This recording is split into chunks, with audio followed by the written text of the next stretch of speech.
Hello everyone, welcome to Virendra academy. आप सभी का वीरेंद्र एकेडमी के ऑफिशियल चैनल पे हार्दिक स्वागत और अभिनंदन है।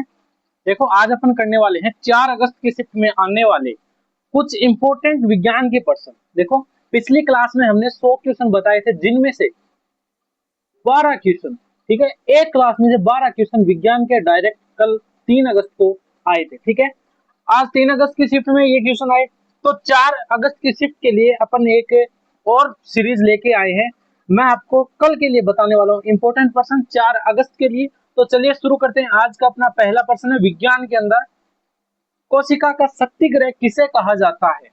तो कोशिका का शक्ति ग्रह किसे बोलते हैं?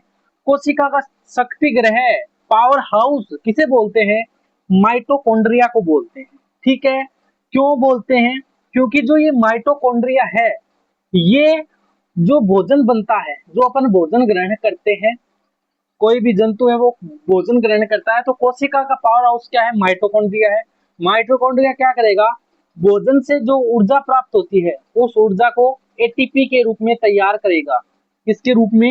एटीपी के रूप में तैयार करेगा। यही आगे जाके ग्लूकोज के रूप में हमारे शरीर में क्या करेगी? ऊर्जा हमें प्रदान करेगी। ठीक है, और माइटोकॉन्ड्रिया के अंदर खुद का डीएनए होता है, स्वयं का क्या होता है? डीएनए होता है। और ये एक डबल, ठीक है, या फिर बोले तो द्विझिल्ली द्विझिल्ली कोशिकांग है। द्विझिल्ली कोशिकांग है। ठीक है, तो पहला प्रश्न क्या है? कोशिका का शक्ति ग्रह किसे कहा जाता है? माइटोकॉन्ड्रिया को शक्ति ग्रह कहा जाता है। ठीक है, बहुत ही इंपॉर्टेंट प्रश्न है ये। नेक्स्ट इंपॉर्टेंट प्रश्न देखते हैं। नेक्स्ट प्रश्न देखो, मानव शरीर की सबसे बड़ी ग्रंथि कौन सी है? ठीक है, मैंने आपको कल ही बताया था, मानव शरीर की सबसे बड़ी ग्रंथि कौन सी होती है? यकृत होती है। आपसे पूछ लिया जाए कि सबसे बड़ा अंग कौन सा होता है? सबसे बड़ा अंग होता है त्वचा। ठीक है, यह भी प्रश्न बन सकता है। आपसे पूछ ले सबसे बड़ा आंतरिक अंग कौन सा होता है? सबसे बड़ा आंतरिक अंग, तो आंतरिक अंग पूछे तो क्या होता है आपका? लीवर होता है। सबसे बड़ी ग्रंथि क्या होती है? लीवर होता है। या प्रश्न आ जाए, पित्तरस का निर्माण कहाँ होता है? तो पित्तरस का निर्माण भी कहाँ होता है? लीवर के अंदर पित्तरस का निर्माण होता है। ठीक है, नेक्स्ट प्रश्न देखो। नेक्स्ट प्रश्न है आपका, रक्त का लाल रंग किसके कारण होता है? रक्त का लाल रंग किसके कारण होता है? देखो, रक्त के अंदर क्या पाई जाती है? आपको पता है, RBC, red blood cell, WBC, white blood cell, है ना, और प्लेटलेट्स, ये सभी पाए जाते हैं। रक्त में का रंग कैसा होता है? लाल रंग। ये लाल रंग क्यों होता है? क्योंकि रक्त में क्या पाया जाता है? रक्त में हीमोग्लोबिन पाया जाता है। हीमोग्लोबिन के कारण रक्त का रंग लाल होता है। ठीक है, इसका कार्य क्या है? रक्त में घुलित ऑक्सीजन का परिवहन करना, O2 का परिवहन करना शरीर के अंदर। ठीक है, हीमोग्लोबिन की कमी से कौन सा रोग होता है? ये भी प्रश्न बन सकता है। तो हीमोग्लोबिन की कमी से एनीमिया नामक रोग बनता है। कौन सा रोग बनता है? एनीमिया नामक रोग बनता है। नेक्स्ट प्रश्न देखो, फटाफट 20% करते हैं। 20% याद करके चले जाना, 10% कंफर्म है। ठीक है, सबसे हल्की गैस कौन सी है? सबसे हल्की गैस कौन सी है? तो सबसे हल्की गैस होती है आपकी हाइड्रोजन। ठीक है, दुनिया की सबसे हल्की गैस कौन सी है? हाइड्रोजन। सबसे हल्का तत्व कौन सा है? हाइड्रोजन। हाइड्रोजन बहुत ही ज्यादा ज्वलनशील होता है, मतलब जल्दी जलता है। और हाइड्रोजन का परमाणु क्रमांक कितना होता है? 1 होता है। नेक्स्ट प्रश्न देखो, पौधे अपना भोजन किस प्रक्रिया द्वारा बनाते हैं? बताओ, पौधे कौन सी प्रक्रिया द्वारा भोजन बनाते हैं? प्रकाश संश्लेषण द्वारा। जैसे कि ये एक पौधा है, पौधे की जड़ें हैं, जड़ें, इसमें 2 ग्रंथि होती है, एक होती है जाइलम, ठीक है, एक होती है फ्लोएम। जाइलम क्या करेगी? जड़ों द्वारा खनिज लवण और इंपोर्टेंट जल का परिवहन करेगी। ठीक है, तो जाइलम का कार्य पूछ ले आपसे, तो जाइलम का क्या कार्य है? जल का परिवहन। फ्लोएम का क्या कार्य है? भोजन का परिवहन। ठीक है, भोजन का परिवहन। मान लो कि एक पत्ती है यहाँ पे, ठीक है, इस पे क्या है? CO2 गैस ये ग्रहण करता है। ठीक है, अब यहाँ पे क्या आ गया? जल आ गया, और इसमें क्या है? क्लोरोफिल है। और पत्ती में क्या पाया जाता है? क्लोरोफिल पाया जाता है। ठीक है, जैसे ही सूर्य का प्रकाश पड़ेगा, ये सभी आपस में क्रिया करके किसका निर्माण करेंगे? ग्लूकोज का निर्माण करेंगे। और ग्लूकोज का निर्माण करते ही पौधे के लिए भोजन प्राप्त हो जाएगा। ठीक है, इतनी चीज क्लियर हो गई। नेक्स्ट क्वेश्चन देखो, नेक्स्ट क्वेश्चन क्या है, पानी का रासायनिक सूत्र क्या है, ये तो आज ही आया था।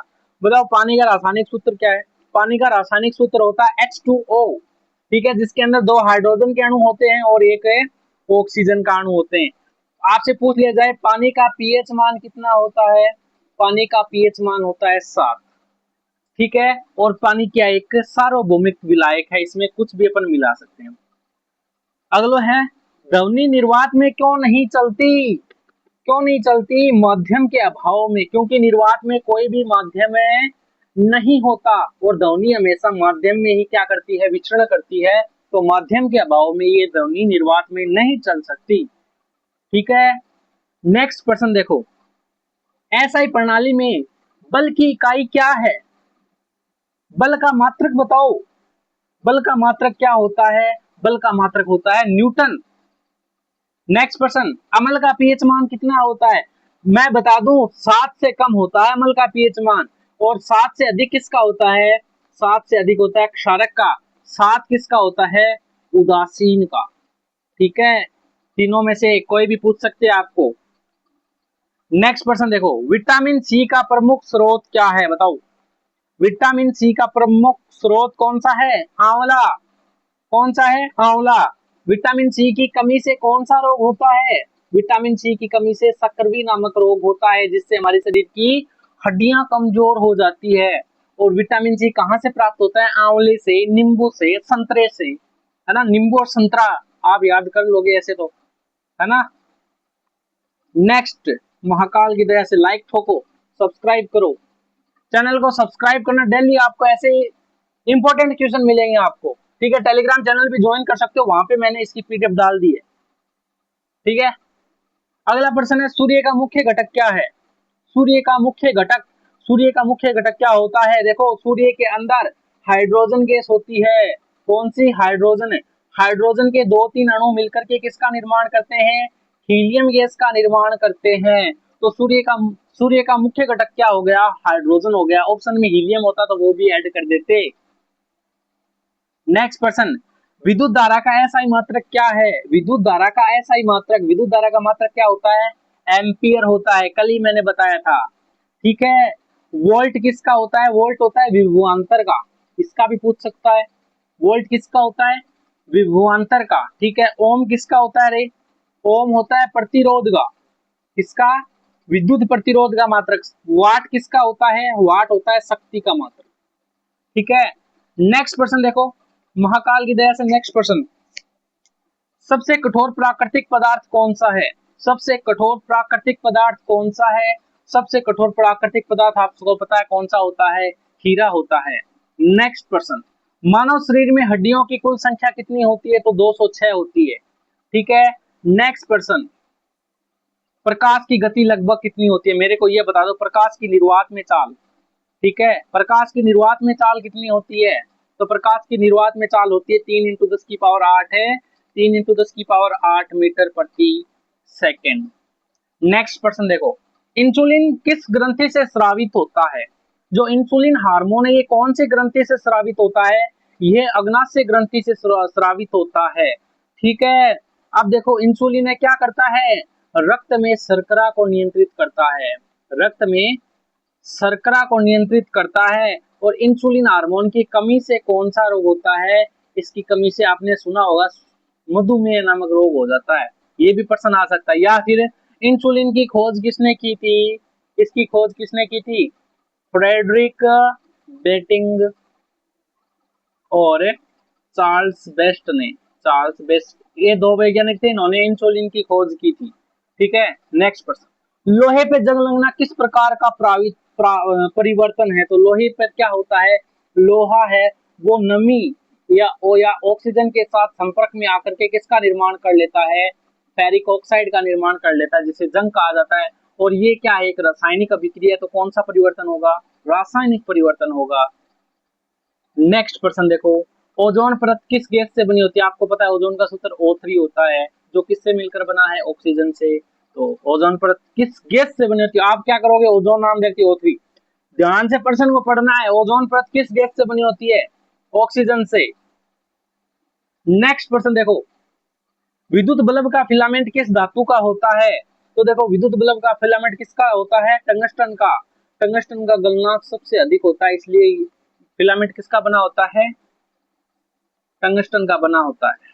ठीक है, बहुत उच्च गलनांक होता है। टंगस्टन का प्रतीक क्या है? डब्ल्यू। नेक्स्ट, निम्न में से कौन सी धातु कमरे के ताप पे द्रव अवस्था में होती है? तो द्रव अवस्था में कौन सी धातु होती है? पारा। ठीक है, ये 20 क्वेश्चन याद करके चले जाना। वीडियो को लाइक करो, चैनल को सब्सक्राइब करो। ठीक है, कल की क्लास में मिलते हैं 5 अगस्त की शिफ्ट के लिए। कल अपन बताएंगे इसी टाइम 7 बजे आपको ट्यूशन मिल जाएंगे। ठीक है।